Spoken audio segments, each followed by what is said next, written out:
Chapter 12. Qin's Last Army.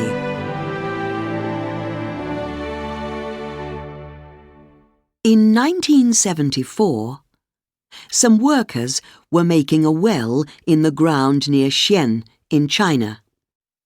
They were looking for water when they hit something hard in the ground. It was the head of a soldier. Not a real soldier, but a soldier made of terracotta. They took the soldier out of the ground. He was 2 meters tall, and he was beautifully made. And he was not alone. There were more soldiers under the ground, and horses, and weapons. The workers were looking for water, but they found an army.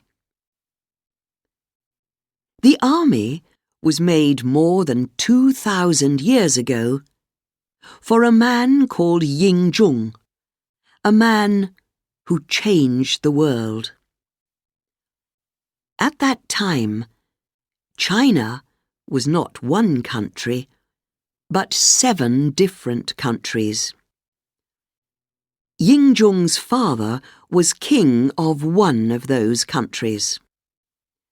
When he died, Ying Zhong was only 13, but he followed his father as king. And he started to make 2 armies. He made his first army to fight for him while he was alive. And he made his second army to fight for him when he was dead. He used his first army to fight against the other 6 countries of China. After 25 years, in 221 BC, he was an emperor, a king of many countries. He changed China from 7 countries into 1 country, the country that it still is today. And he changed his name. His new name was Qin Shi Huangdi, the first emperor of China. But his second army was not ready yet. This army, the Terracotta Army, took more than 30 years to build. And he used 700,000 people to build it for him.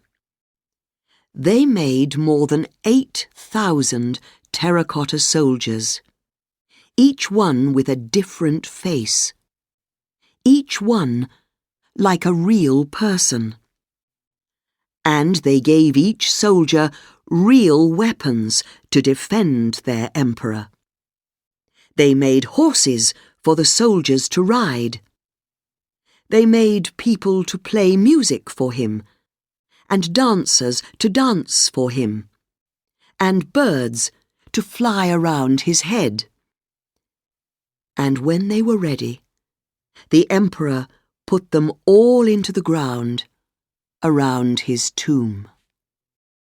We know that this is true because we have found some of these things under the ground.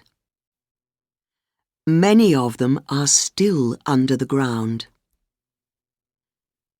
By 2010, nearly 1,900 of the soldiers were out of the ground. The rest are waiting for us to bring them out. We have found the soldiers who defend the tomb, but we have not opened the tomb itself. Not yet. There is an old story about the tomb. About 100 years after the death of the first emperor, in 210 BC, a man called Sima Qian wrote about the emperor and his tomb. He said that the tomb was as big as a city, with streets and houses, and an army to defend it. He said that the houses were made of gold and other kinds of treasure. For 2,000 years, no one thought that his words were true. But we have found the emperor's last army. What secrets are still waiting for us in his tomb?